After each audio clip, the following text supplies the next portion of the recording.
Selamat malam Bapak Ibu Saudara yang terkasih dalam Tuhan. Luar biasa untuk malam hari ini Tuhan masih memberikan kita kesempatan untuk bersama-sama melayani Tuhan.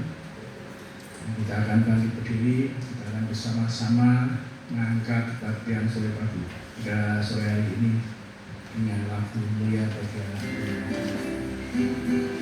Kita akan mempersiapkan diri dan hati kita untuk sama-sama melayani Tuhan malam hari ini.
Mulia sungguh besar ya Tuhan nama-Mu. Pada saat ini kami boleh bersyukur atas segala pimpinan-Mu serta pertolongan-Mu dalam kehidupan kami pribadi lepas pribadi.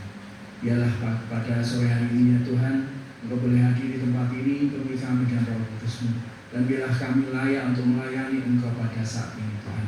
Kami serahkan tempat ini, jemaat-Mu di tempat ini ya Tuhan, kiranya Engkau urapi semua biarlah Roh Kudus-Mu senantiasa ada di tempat ini. Terima kasih ya Tuhan. Nama Tuhan Yesus kami telah berdoa dan mengucap syukur.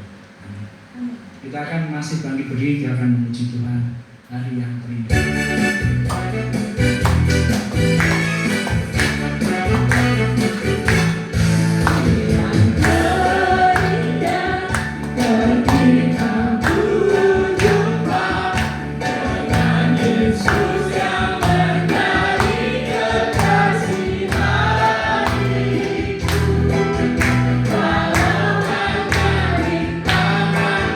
Jalan yang diharapkan, kasih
Haleluya, masih ada semangat. Semangat.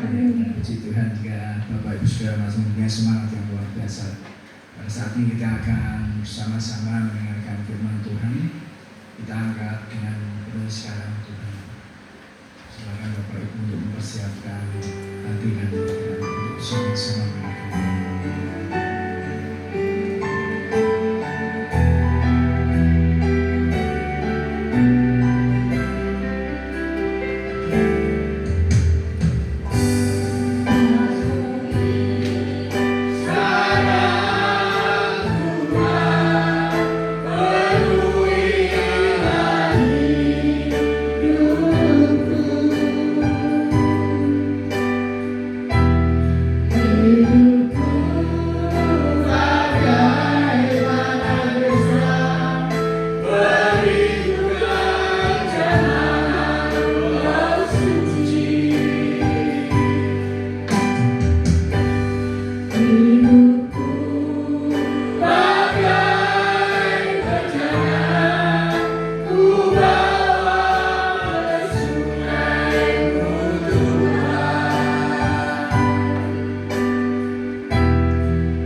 Hati kami selalu dibawa kepada kebimbangan.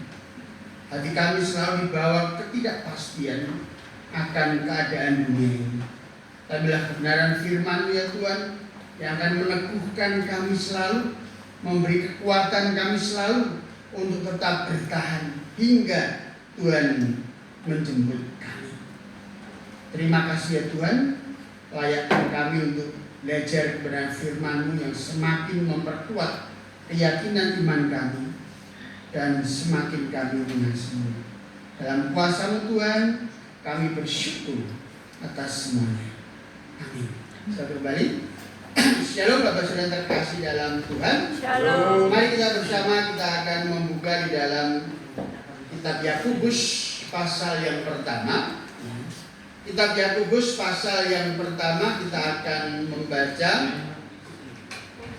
dari ayat yang kedua sampai pada ayat yang ke-8.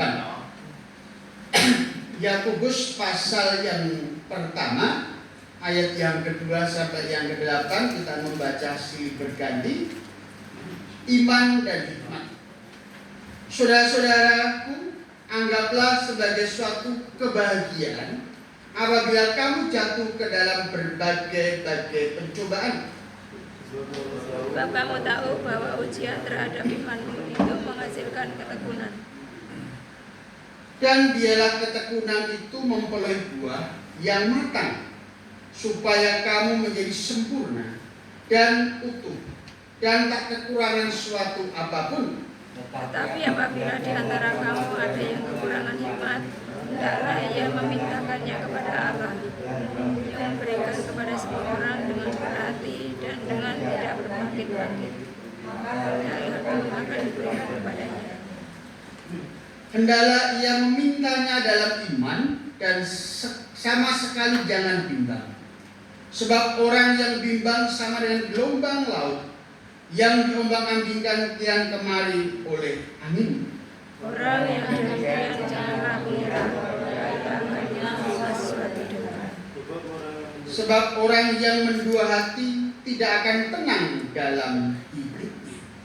Bapak saudara terkasih di dalam Tuhan, tema kita di dalam ibadah sore pada bulan ini yaitu orang Kristen yang tangguh. Minggu pertama kemarin kita belajar bersama bagaimana orang Kristen yang tangguh. Karena sebagai orang Kristen kita mendapat kekuatan dari Tuhan Yesus Kristus.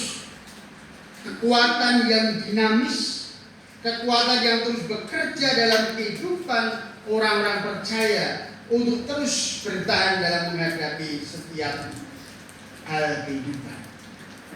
Pada malam ini kita belajar bersama dari kitab Yakobus ini, bagaimana kita perhatikan di dalam ayat yang kedua, saudara-saudaraku, anggaplah sebagai suatu kebahagiaan apabila kamu jatuh ke dalam berbagai pencobaan. Mari kita belajar bagi orang Kristen yang tangguh dalam menghadapi pencobaan. Orang Kristen yang tangguh dalam menghadapi pencobaan. Selama kita tinggal di dunia ini, kita tidak lepas dari namanya persoalan ataupun masalah atau yang disebut dengan pencobaan dalam kehidupan kita. Setiap orang pasti menghadapi, baik dari perbedaan usia, perbedaan gender ataupun status sosial, semua pasti menghadapi yang namanya pencobaan. Akan tetapi bagaimana kita akan belajar bersama sebagai orang-orang yang sudah dimenangkan di dalam Kristus dalam menghadapi pencobaan. Kita harus memiliki perbedaan antara orang yang dipanggil Tuhan, yang percaya Tuhan, dengan orang yang belum percaya pada Tuhan. Atau jangan-jangan justru kita memiliki kemampuan, ketangguhan di dalam kehidupan kita justru di bawah orang tidak mengaku. Kita melihat bagaimana orang-orang Israel pada masa perjanjian lama, Tuhan memberikan kepada mereka janji yang luar biasa. Aku akan menyertai engkau siang dan malam.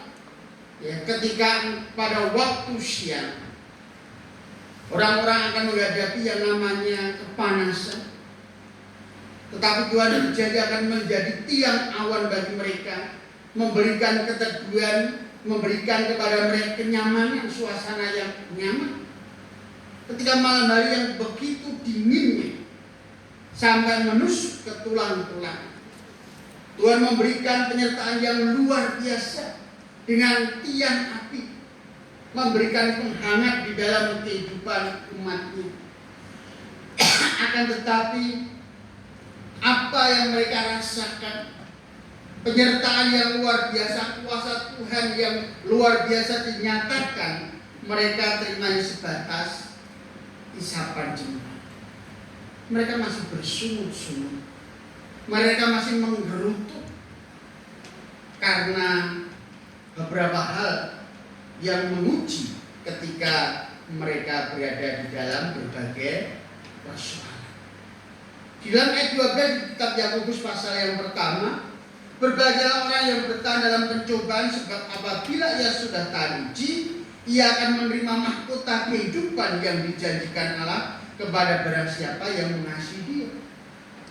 Tuhan memberikan janji mahkota kehidupan bagi mereka yang tetap bertahan di dalam pencobaan. Dikatakan bahwa pencobaan ini sebuah kebahagiaan.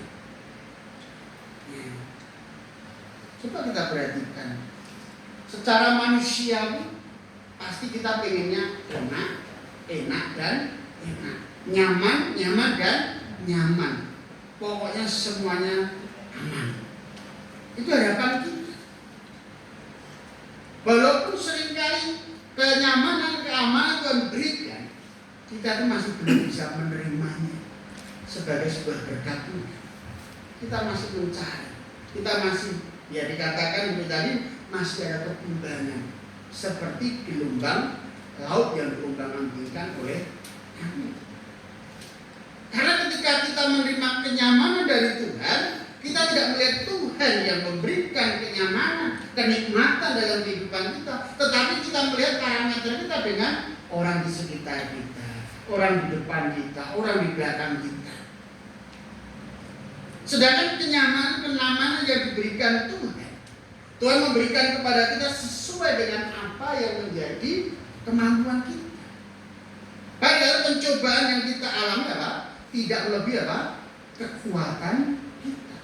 Tuhan tahu kemampuan kita. Tuhan tahu, ya, dikatakan bahwa apa yang dilakukan Tuhan, bahwa setiap apa yang terjadi dalam kehidupan kita dalam pencobaan, Tuhan mengerti kemampuan kita. Bahkan ketika Tuhan memberikan kepada kita, ya, dikatakan mungkin harta atau mungkin kepercayaan dalam pekerjaan, atau mungkin kepandaian dalam kehidupan kita. Tuhan tahu kapasitas kita, yang tujuannya supaya tidak memberatkan kita, yang tujuannya supaya kita mampu mengikuti ritme Tuhan, yang padahal dengan ritme Tuhan yang kita ikuti ini, kita akan belajar seperti Ayub, ya, bisa menerima semuanya, dan pada akhirnya Ayub menerima berkat lagi. Demikian juga kita menghadapi pencobaan dan akan menerima mahkota kehidupan. Yang akan terima mahkota kehidupan yang dijanjikan Allah kepada barang siapa yang tetap mengasihi Tuhan. Mahkota sebagai wujud kemuliaan. Mahkota sebagai wujud orang penghargaan. Yang didambakan setiap kita. Itu bukan kita terima nanti ketika kita bersama Tuhan saja, ketika kita dipanggil, tapi selama kita di dunia ini mahkota itu juga diberikan, sehingga kita bisa menerima itu. Mahkota itu memberikan kepada kita dihargai orang, kita dipandang orang, wah ternyata menjadi orang Kristen, itu jadi sebuah kebahagiaan. Mahkota mengarahkan kepada yaitu penerimaan damai sejahtera itu sendiri, sukacita yang ada di dalam kehidupan kita, bukan karena keadaan amannya, tetapi dalam segala keadaan kita bisa menerima. Sehingga di surat Tesalonika ini supaya kita mengucap syukur dalam segala keadaan. Nah, Bapak Saudara terkasih di dalam Tuhan, dikatakan berbahagialah orang yang bertahan dalam pencobaan. Anggaplah sebagai suatu kebahagiaan apabila kamu jatuh ke dalam berbagai macam pencobaan. Dikatakan berbahagia, mengungkapkan bagaimana perasaan kita ketika kita menghadapi masalah, ketika kita menghadapi dikatakan penderitaan selama kita tinggal di dunia ini. Karena kemah kita sebelum dibongkar, tubuh jasmani kita sebelum masuk ke liang kubur, kita akan mengalami yang namanya pencobaan, mengalami yang namanya penderitaan. Hal ini juga dituliskan Yakobus kepada jemaat, ya, dikatakan pasal yang pertama, salam dari Yakobus, hamba Allah dan Tuhan Yesus Kristus kepada ke-12 suku di mana? Perantauan. Kata perantauan ini mengarahkan kepada tempat bahwa mereka ya sebagai jemaat Tuhan, mereka tersebar di berbagai daerah. Ya. Menjadi pada awalnya mereka ada di Yerusalem, tersebar di berbagai daerah. Akan tetapi dalam penyebaran ke dalam berbagai daerah ini, ya sekarang kita juga melihat banyak sekali ekspansi dari kota ke daerah-daerah. Ya, karena kita datang ke wilayah yang baru. Ya, secara rohani kita pun menjadi pendatang di dunia ini. Karena dunia ini ada dalam kuasa si jahat. Ya, salah pun ya. Semua alam milik Tuhan dalam kuasa Tuhan, tetapi dalam penguasaan tertentu di dunia ini si jahat berupaya untuk menguasai dunia ini. Dan ketika Tuhan menempatkan kita di dunia ini, kita berada di tengah-tengah singa yang siap mau untuk menerkam kita. Digambarkan itulah kedahsyatan si jahat untuk mengambil iman kita. Di sini kata berbahagialah kita dalam berbagai pencobaan, dikatakan tadi sebagai surat kepada suku-suku, ke-12 suku yang tersebar di daerah-daerah di mana mereka berhadapan dengan yang namanya budaya setempat. Mungkin kalau yang asli Semarang ngerti situasi Semarang. Saya baru di Semarang dengan kondisi yang berbeda. Ya, Jumati juga dari Wonosobo pindah ke Semarang juga mengalami bagaimana harus beradaptasi dengan situasi. Ya, apalagi ditempatkan di mana kita berada, kan ada perubahan. Walaupun itu sama-sama berkumpul dengan sesama manusia, tetapi dengan budaya yang berbeda akan membentuk karakter yang berbeda juga. Nah, disinilah umat Tuhan, 12 suku tersebar di perantauan. Yakobus menuliskan surat ini karena mereka menghadapi juga tekanan dan penganiayaan. Ia mengajak supaya orang-orang Kristen tetap tangguh, bukan menjadi bimbang, bukan menjadi goyah imannya, sehingga mengikuti budaya yang lain. Seperti yang saya sampaikan pagi tadi, bagaimana umat Tuhan, Yosua mampu membawa bangsa Israel masuk ke tanah Kanaan, tanah yang dijanjikan Tuhan. Musa pada waktu yang memimpin tidak bisa masuk ke tanah perjanjian. Ya. Ketika Yosua dan Kaleb dan generasinya masuk ke tanah Kanaan, mereka bercampur budaya dengan orang-orang Kanaan, orang Het, orang Amori, orang Hebus, dan juga di situ disampaikan mereka punya budaya yang berbeda. Bahkan yang sangat mengerikan, mereka punya yang namanya pemahaman tentang ilah-ilah yang mereka percaya secara rohani. Ya. Bangsa Israel ditempatkan di mana mereka harus memperjuangkan iman, sehingga Yosua menyampaikan, aku dan seisi rumahku akan tetap menyembah kepada Tuhan. Dia tanyakan kepada jemaat, dia tanyakan kepada umat bangsa Israel, mau pilih mana? Apakah kamu mau memilih penyembah-penyembah yang di Efrat atau Baal-Baal yang ada di sekitar orang-orang Kanaan, atau kamu tetap kepada Tuhan?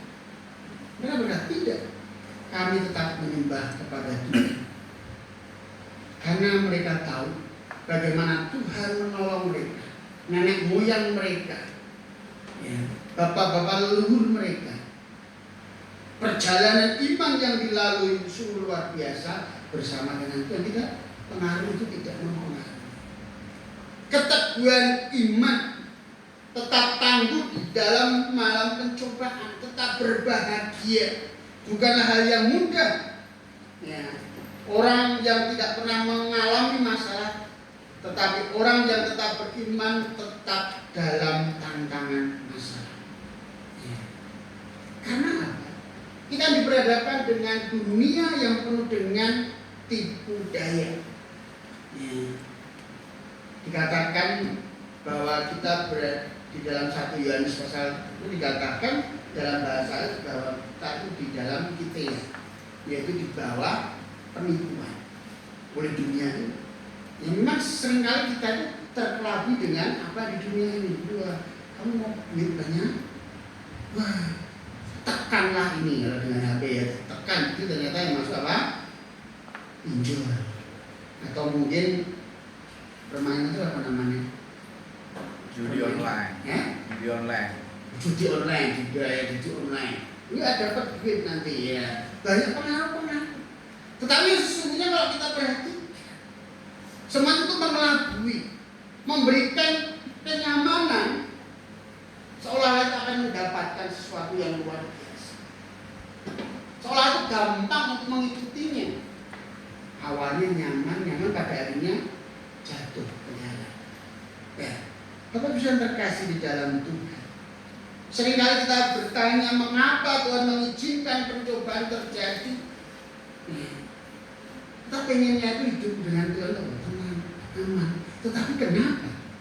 Justru ketika ada seseorang berkata pada Pak, justru saya itu saat ini sedang setia, berdoa, setia membaca Alkitab, setia melayani Tuhan. Kok masalah itu tambah oke? Masalah ini selesai, muncul ini muncul lagi, dan justru itu malah saya itu dalam kondisi setia. Justru kemarin waktu saya itu nggak setia, nggak ada masalah.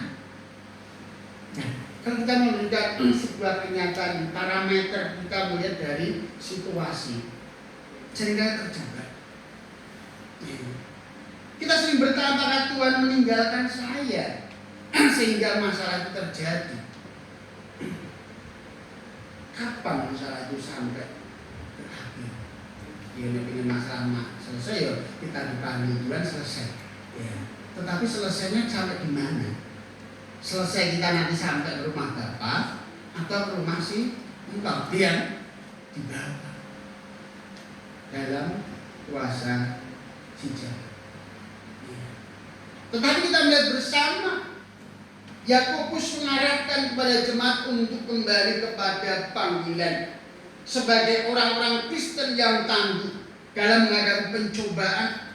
Ya. Karena dikatakan mengapa kita harus berbahagia ketika menghadapi pencobaan sebagai suatu kebahagiaan. Ya, seolah ini sesuatu yang bertolak belakang dalam diri manusia.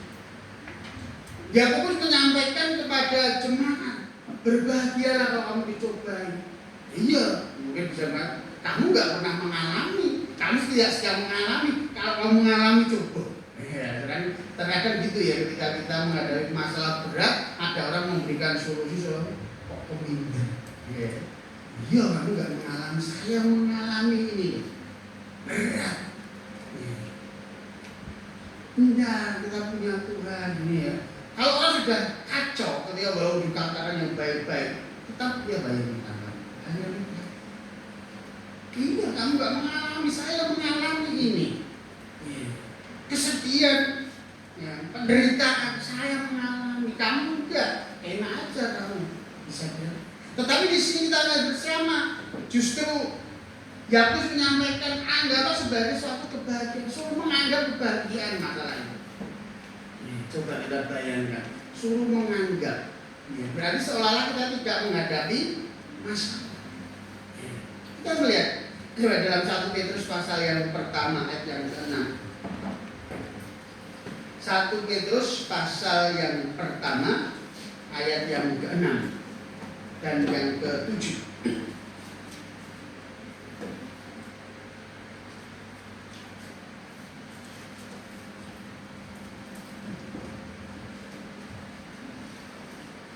Satu Petrus ya.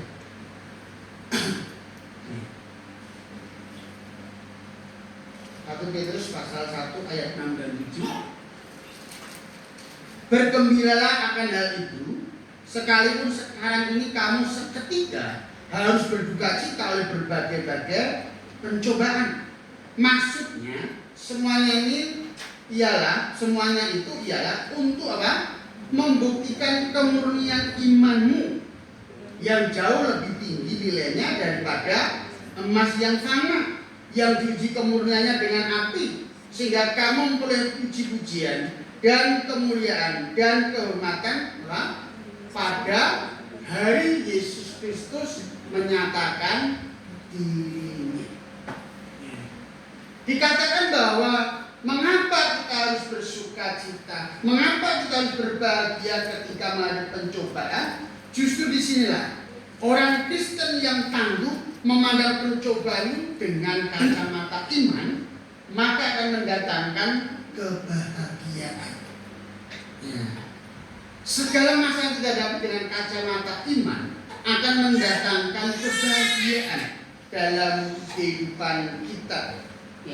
Sehingga di situ digambarkan bahwa iman kita akan dimurnikan seperti emas yang dimurnikan dengan api. Kalau emas itu ada berbagai macam cara menguji emas.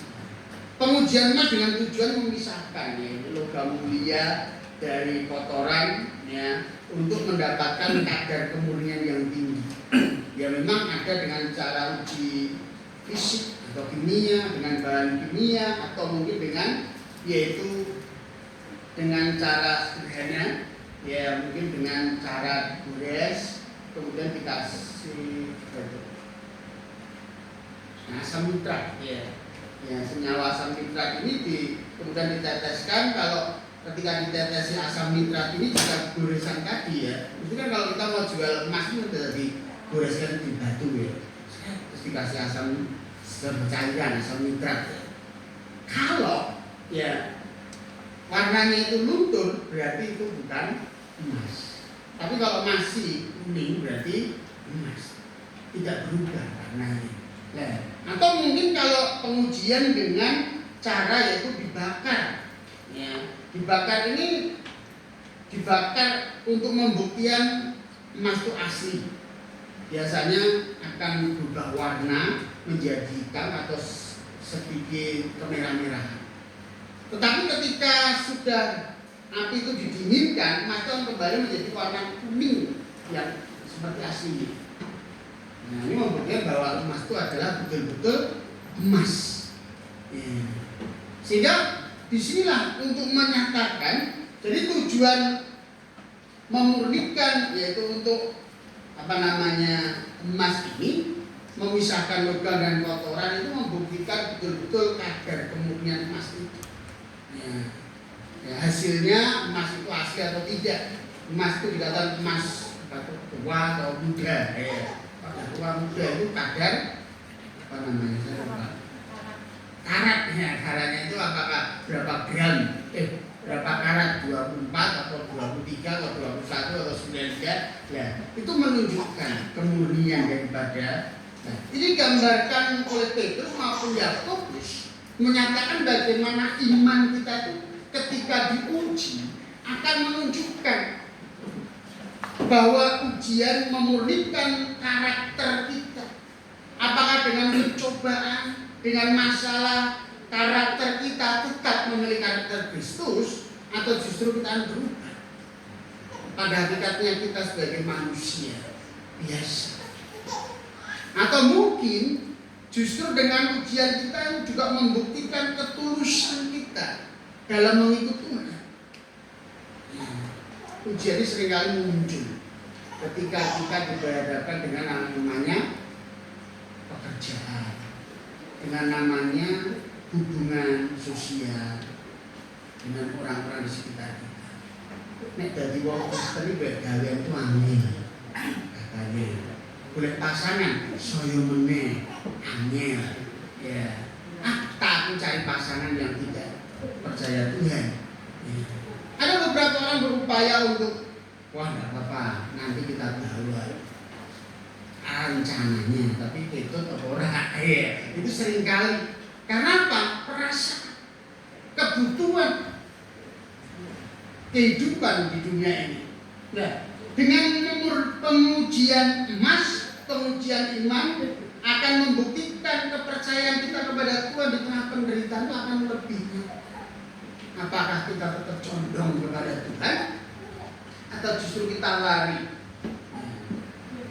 Iman yang kita bertahan dan tulus kepada Tuhan akan tetap menghasilkan kedewasaan, menghasilkan kesabaran, terbukti jauh lebih bernilai daripada emas yang bersifat fana. Iman akan semakin diperkuat sehingga pencobaan yang datang itu tidak membuat kita itu yang namanya sedih, justru senang. Kita kembali kepada jati diri kita masing-masing sebelum kita dewasa. Orang dikatakan dewasa itu bukan karena secara instan. Ada proses pendewasaan melalui persoalan yang dihadapi. Seorang pelari bisa dapat juara, tidak otomatis dia lari dapat juara. Harus berjuang dari awal. Ya, bagaimana dia berupaya untuk pertama mungkin larinya ya 1 kilo, nah, kuat, 2 kilo kuat, kemudian berikutnya, kemudian lari cepat, larinya cepatnya sepeda sampai akhirnya bisa cepat sekali, yang akhirnya bisa menang dalam pertandingan. Itu proses. Ya, justru kita ketika proses itulah ketika baru lari ngos-ngosan sakit atau mungkin jatuh atau mungkin ada tantangan-tantangan yang lain. Ya. Tapi semuanya itu membangun kedewasaan kita. Ya, semakin kita tangguh dalam menghadapi pencobaan dengan kacamata ini. Kita lihat Ayub, bagaimana dia menjadi pribadi yang kaya.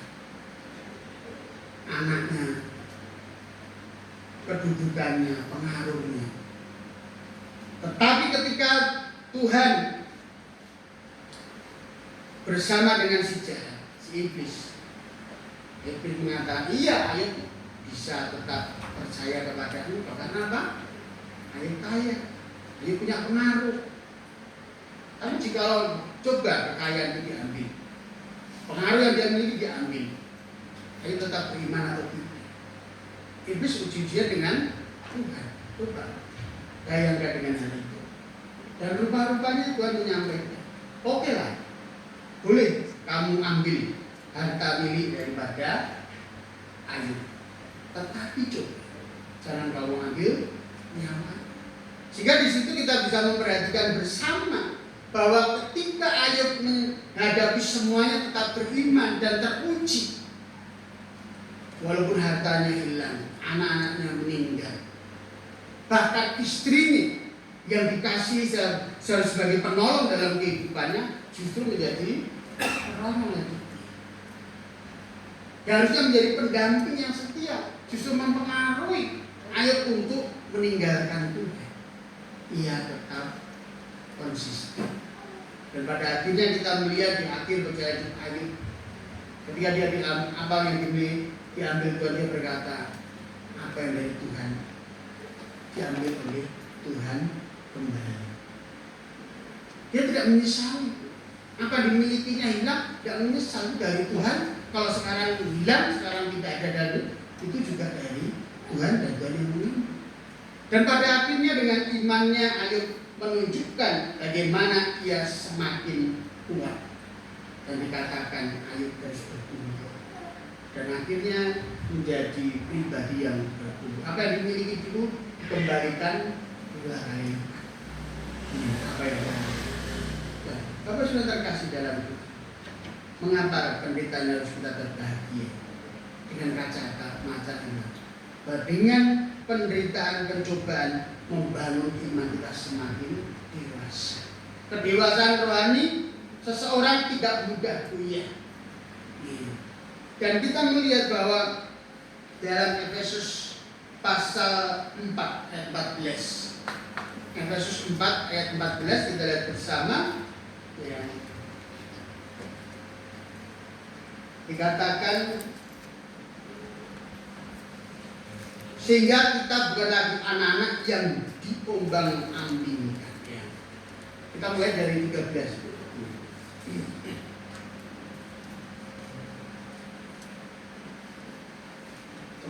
12 tapi 12.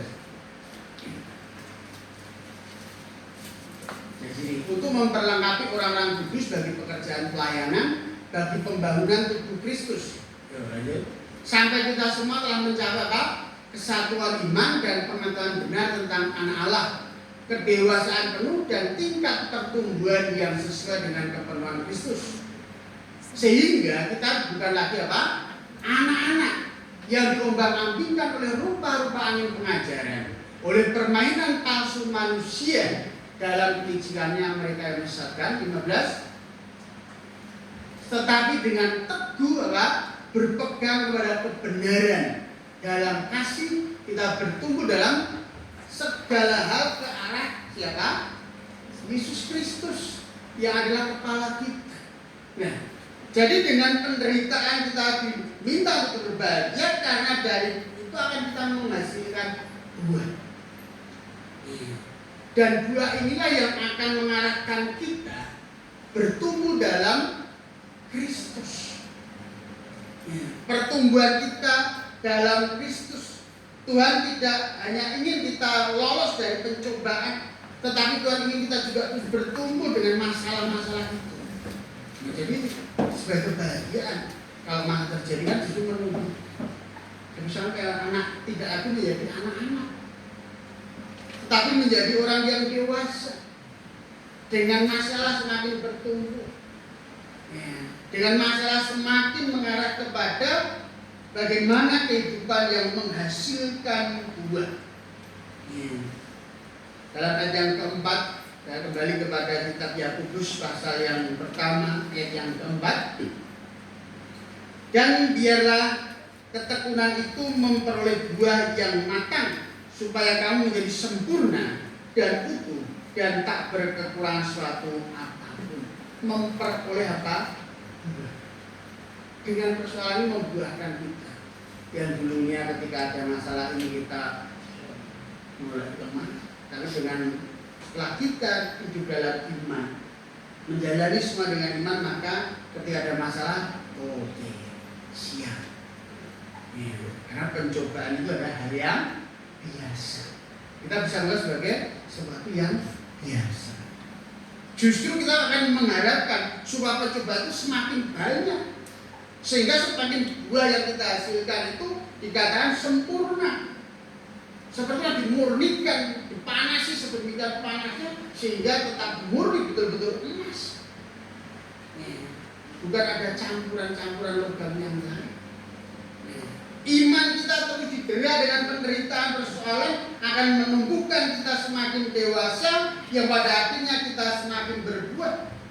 Ciri sebagai anak-anak muda berubah pendirian. Itu anak itu kalau mau minta apa ini atau tempatnya, enggak saya pilih yang itu, tapi katanya minta es krim. Kalau sampai sini ada apa namanya barang yang lain, minta yang lain. Mudah berubah pendiriannya, dan juga mudah percaya pada setiap ajaran yang baru yang sampaikan tadi. Bagaimana di perantauan dikatakan bahwa banyak ajaran-ajaran yang baru yang justru menjerumuskan, kemudian juga mudah dipengaruhi dengan lingkungan. Apalagi kita manusia itu orang yang ingin sesuatu, apa tuh? Ada yang namanya ketidakpercayaan kita, sehingga kita mau bertanya, kita mau untuk melakukannya. Orang menciptakan sesuatu tidak karena ini langsung jadi, tapi karena ada sesuatu yang dipertanyakan sehingga memunculkan sesuatu itu, mengembangkan apa yang Tuhan berikan, tetapi mengarah kepada hal yang sifat anak-anak, mudah mengikuti, mudah mengikuti dengan cara-cara. Nah, saya itu punya anak, teman saya itu punya anak itu juga ngomongnya apa, tapi tahu-tahu kok bilang, kamu bilang seperti itu dari mana? Ya itu kakak-kakak itu ngomongnya seperti itu ya, ngomong yang saru. Anaknya kan baru dengar, sampai di rumah, karena dia kakak-kakak ini ya ada di dalam Gaulannya dia ngomong dengan temannya itu kami ya. Dia ngomong sampai ke rumah ngomong kepada ibunya, lalu dapat omongan dari mana? Ya itu katanya loh, itu kamu katanya enggak? Enggak. Karena ketika temannya itu mengatakan itu, yang satunya menerima dengan ketawa. Setelah dilok senang. Ya saudara itu anak yang baru lihat bahasa itu direkam, kemudian diomongin bapak ibunya, ternyata omongan itu tidak benar, tidak baik.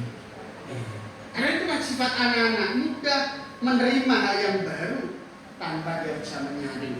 Ya, iman juga demikian. Ketika iman kita tidak bertumbuh, ya kita menerima segala sesuatunya itu mudah tergoyahkan seperti tadi gelombang laut yang kemarin ke sana dimainkan.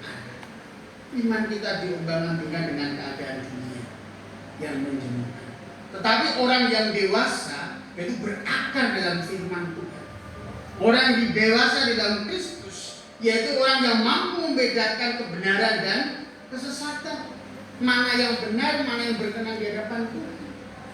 Dan orang yang dewasa tetap setia kepada Tuhan walaupun keadaan menderita, tetap setia kepada Tuhan walaupun tantangan-tantangan ada. Dan orang yang dewasa di dalam Tuhan tidak mudah digoyahkan oleh pengajaran dunia. Karena dikatakan apa? Berpegang kepada kebenaran dalam kasih dan bertumbuh dalam arah Kristus. Kalau saat ini kita menjadi orang Kristen tidak kancani cik mesum, berarti kita belum dewasa. Dikritik kancani kita mutung, belum dewasa. Suruh melayani, kalau melayani ada orang ngomong, wah melayani begini, mutung, berarti masih belum dewasa. Tetapi ketika orang nyampe, kamu masuk, oh iya, oh berarti saya kurang, saya mau mencoba lagi, besok pasti akan lebih baik, besok pasti akan lebih baik. Lah itu menjadi orang Kristen dewasa. Memang sekarang jebakan-jebakan sejak berupaya mempengaruhi, sehingga banyak orang meninggalkan Tuhan karena perkataan kecendak sedikit, dia kecewa dengan teman seiman, pada akhirnya meninggalkan Tuhan. Banyak sekali. Tetapi ketika orang dewasa, justru ketika dikritik, justru itu menjadi berkat bahwa dia. Ketika kita terbuli, bukan berarti kita kalah, kita belajar. Kenapa bisa dibully? Kita mengerti bahwa ada hal yang ada dalam diri kita yang kurang. Saya harus terbuli, harus berani untuk melakukan yang benar. Kemudian juga ketika kita sebagai orang yang dewasa, karakter Kristus harus tetap ada. Coba kita perhatikan bersama bahwa ketika kita menghadapi percobaan, justru disitulah kuasa Tuhan bekerja. Semakin ditekan, bukan semakin semakin ditekan, kita semakin merambat, bukan semakin jatuh, bukan semakin hancur, tapi justru semakin ditekan, kita semakin di dalam Tuhan. Banyak hal yang mempengaruhi kehidupan kita. Kita perlu melihat cara pandang Tuhan dalam kehidupan kita, supaya dalam pencobaan kita tetap berbahagia, karena itulah yang Tuhan inginkan dalam kehidupan kita. Hal yang perlu kita perhatikan, Bapak-Saudara sekalian terkasih di dalam Tuhan. Orang yang tangguh, orang Kristen yang tangguh selalu minta hikmat dari Tuhan, bukan dari manusia. Makanya di dalam Yakobus, kembali di dalam pasal yang pertama, kita lihat bersama bagaimana Yakobus menyampaikan kepada jemaat, walaupun kamu dalam persoalan tekanan yang ada, dikatakan tetapi apabila di antara kamu yang kekurangan hikmat, hendaklah ia memintakannya kepada Allah, yang memberikan kepada semua orang dengan murah hati dan dengan tidak membangkit-bangkitkan, maka itu akan diberikan kepadanya. Hendaklah ia meminta dalam iman, dan semasa jangan bimbang. Bapak sudah terkasih bilang orang Kristen yang tangguh terus akan minta hikmat Tuhan. Ketika ada masalah di sini apa yang harus aku lakukan? Bukan panik, bukan khawatir, bukan bimbang. Langsung dengan masalah kita minta hikmat Tuhan. Kenapa ini masalah terjadi? Kita koreksi diri. Dengan hikmat kita bisa introspeksi diri kita. Apakah ketika itu terjadi, walaupun saya setia melayani, apakah yang saya lakukan benar atau tidak? Saya melayani karena ingin dipuji, saya melayani ingin dapat penghargaan, atau memang itu ketulusan hati saya? Atau ketika saya melayani Tuhan, itu dengan persiapan atau tidak? Sehingga hasilnya kok kurang maksimal. Dengan juga dalam pekerjaan kita, dalam kita belajar, kenapa nilaiku kok gak bisa maksimal? Hikmat Tuhan yang kita miliki akan mengarahkan. Coba yang kamu pelajari benar atau salah. Ujiannya matematika, belajarnya bahasa Indonesia. Tapi salah. Ya. Kemungkinan ya, apa yang dilakukan dalam pekerjaan kita ya, rupa-rupanya salah dalam prosedur ya, sehingga menyebabkan masalah. Ya kembali lagi, bukan kita menyalahkan diri kita, bukan kita menyalahkan apalagi Tuhan, tetapi justru kita minta hikmat Tuhan. Kenapa ini terjadi? Kenapa pencobaan terjadi dalam hidup saya? Ya, kemarin saya belajar juga kenapa saya sakit-sakitan ini apa. Ya, ternyata apa yang pemahaman saya keliru. Ya, karena konsep dulu mengatakan bahwa paru-paru saya itu kecil sehingga mudah ngos-ngosan, mudah sesak. Ya. Tapi ketika kemarin di rumah sakit, istri sakit, saya diperiksa dokternya, ternyata di ronsen paru-parunya tetap kode. Justru itulah paru-paru itu kronis. Ya, kena paru-paru kronis itu kenapa? Jadi banyak kamu merokok, misalnya merokok. Coba hikmat Tuhan apa ya? Oh benar. Karena selama saya masih anak-anak, saya tuh seringkali mencuri kopi ini bayi, minuman ini bayi. Sedangkan bayi itu dipunyai. Dan saya itu punya sakit nafas juga. Iya, sehingga apa dari situ ya saya ngomong dengan ya bisa jadi ya karena menular ya dia minum lah ludahnya di situ mungkin bisa menular ya. Karena ketika udah saya mati kan dalam kondisi sesak juga ya. Itu ya jadi hati pengen coba melu minum ya tapi dokter ngomong oh bukan yang menular oh ya aman ya kalau menular waktu saya harus introspeksi diri lagi, ya. Tapi puji-pujian. Kembali lagi hikmat itu seringkali bisa mendorong kita. Tapi manusiawi kita, iblis tidak mau kita serta-merta dalam kondisi seperti itu. Jamnya mati ya. Kalau itu masih jauh ternyata mati jamnya ya. Yang diingatkan yang ganti baterai. Jam berapa ini? Ya, nanti kelamaannya. Sudah jam 7. Wah kelamaan ya. Jadi kembali lagi bahwa hikmat Tuhan akan membawa kita. Banyak kita minta hikmat kepada Tuhan. Ya. Daniel ketika ditangkap dimasukkan ke gua singa, dia tidak marah, tapi justru ada hikmat. Dia semakin dekat dengan Tuhan. Dan Tuhan memberikan hal yang terbaik. Dia tidak mati, tapi justru dia diberkati oleh Tuhan. Demikian juga Tuhan memberikan kepada kita bersama supaya tidak bimbang. Kita tidak diimbang-ambingkan oleh persoalan, tapi justru kita berkata, saya belum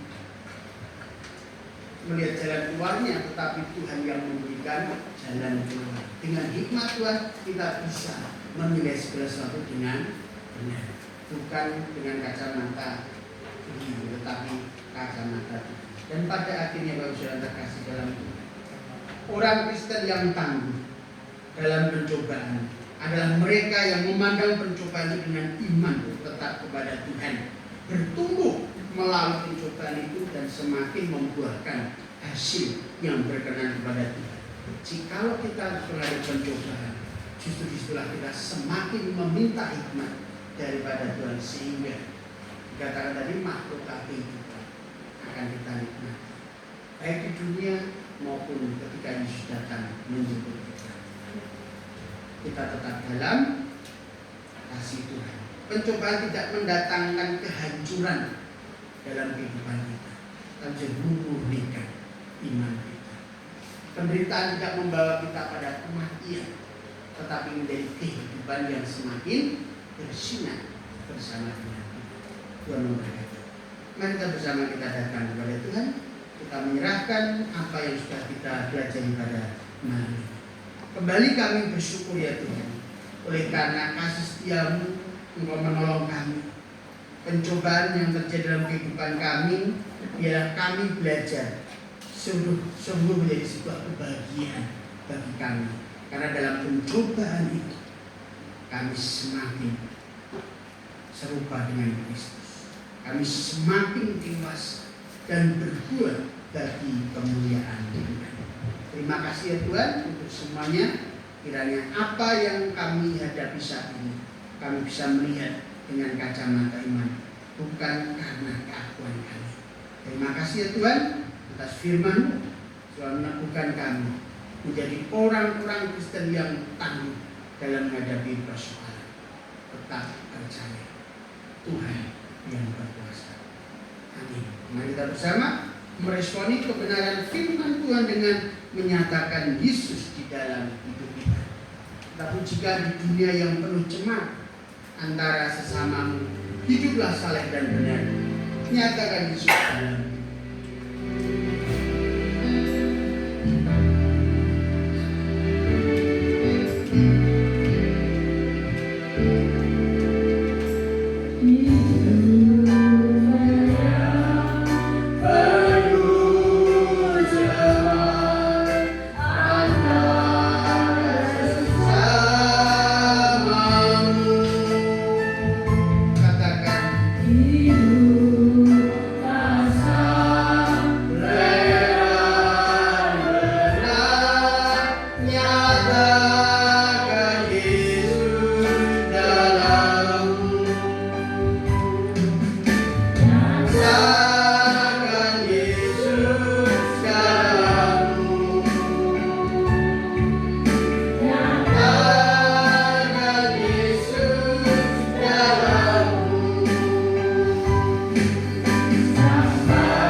saya pertama kali berkata kepada Tuhan yang sudah memberikan pemimpin kepada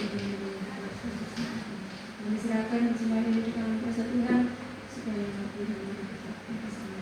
Terima kasih Bapak. Haleluya Tuhan.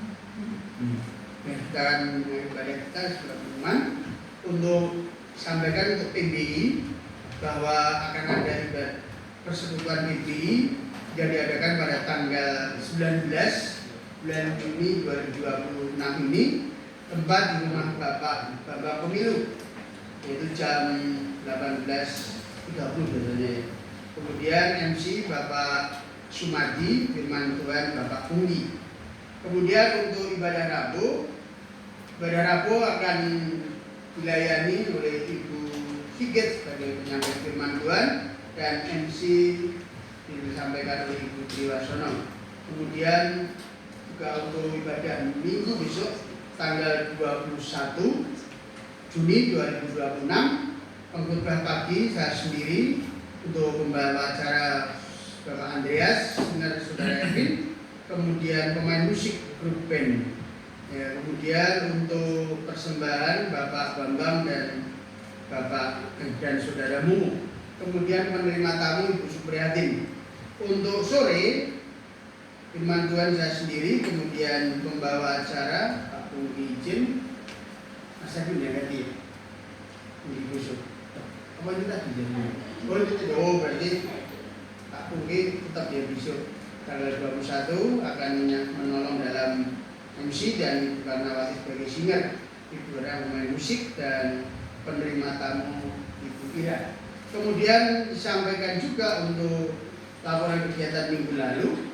Kebaktian pagi dihadiri 41 orang dengan persembahan 185.000, dan kebaktian sore ada 15 orang dengan persembahan 37.000 rupiah. Persembahan Natal pagi ada 45.000, persembahan Natal sore ada 25.000. Sekolah minggu 19 orang dengan persembahan 90.000. Jam 2 ada 11 orang.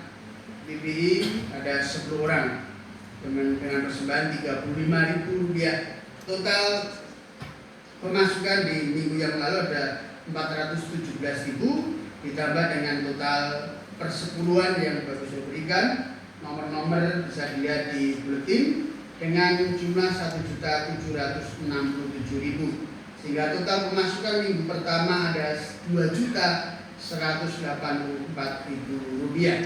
Atas nama gereja mengucapkan terima kasih untuk kesediaan Bapak Saudara sekalian dalam mengikuti kegiatan-kegiatan gereja, demikian juga dengan sepenuh hati mempersembahkan persembahan perpuluhan untuk kemuliaan Tuhan. Tuhan memberkati senantiasa. Dan disampaikan untuk tanggal 16 akan ada PBI yang akan diadakan di STPI. Silahkan ibu-ibu bisa mendaftarkan kepada Bu Mati. Ya. Kemudian ada tambahan. Sampaikan bahwa tanggal 18 besok hari Kamis kita akan mulai kembali dengan doa bersama lagi dalam keluarga. Silahkan yang nanti saya share lagi grup-grupnya supaya tidak lupa, sehingga kita akan kembali doa bersama. Itu masih tetap dalam minggu ini dalam keluarga yang sama seperti yang pertama kemarin. Ya, silakan nanti bisa saling menghubungi satu dengan yang lainnya. Jika tidak tahu nomor HP-nya nanti bisa menghubungi saya. Saya akan memberikan nomor HP yang bersangkutan sehingga bisa saling mendukung melalui doa-doa ini. Kita akan membangun kegerakan doa secara bersama-sama serentak, sehingga dengan doa ini, ya puji Tuhan, kita berdoa kemarin, berdoa untuk isinya doa itu tentang penjangkauan ya, untuk supaya gereja kita bertumbuh, ada jiwa-jiwa dimenangkan, dan juga ditambahkan doa antar keluarga. Enggak usah doa ke keluarga yang lainnya, dua keluarga itu aja, doa bersama yang berdoakan. Dan puji Tuhan, gerakan doa itu tadi pagi ada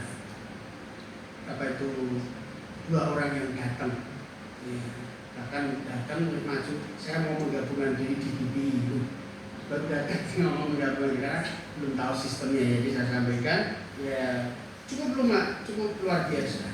Saya ketika mendengar berita itu dia Pak, saya mau bergabung di gereja Bapak. Puji siapa? Saya belum pernah ketemu dengan puji ini. Nah, rumahnya mana Bu? Rumah saya dekat SMP 17. Dari mana? Jambi. Jambi ke sini itu melewati berapa gereja. Tapi itulah cara Tuhan yang mengirimkan anak-anaknya. Yang tadi sampaikan, terima kasih kehadirannya. Dia juga terima kasih Pak, saya bisa beribadah bersama. Nah, itu sebuah jawaban doa. Kita berdoa supaya ada jiwa-jiwa Tuhan dikirimkan kepada kita. Dan kita pun juga harus mencari ya orang jaga Tuhan dong. Ya, kita juga harus mencari bersama. Dan luar biasa Bu Puji dan Mbak apa tadi namanya siapa? Lupa ya. Agnes lupa ya. Jadi ini suaminya belum ikut ya, katanya lah bapak belum lah ya. Namanya bapaknya Pak Slamet. Jadi sama dengan ayahnya Mas Lee ya, Pak Slamet ya, di Jambi. Jadi cukup ya. Mas Lee tahu ya 17 ya. Siapa juga siapa? Berarti juga sekolah sana ya. Ponakan juga. Ponakan buku di sana. Ya. Jadi cukup jauh ya, tapi puji Tuhan. Dia menyampaikan hal itu. Tapi dia juga menyampaikan bahwa Pak, saya mungkin minggu pertama belum bisa datang. Kalau minggu pertama karena saya masih jadi MC, ada masih jadi WL, dan masih jadi sinar. Jadi sampaikan itu pada saya juga belum paham betul mau betul-betul atau saya masih kita doakan. Tapi yang jelas karya Tuhan tidak pernah menutup bagi anak-anaknya yang mau berdoa. Ya, kita hanya bisa berdoa. Ya, kita hanya bisa berdoa. Kuasa doa luar biasa. Ya. Dan juga kita mungkin bulan depan untuk minggu pertama kita akan tetap adakan buka puasa ya, yang sempat beberapa bulan ini berhenti ya. Karena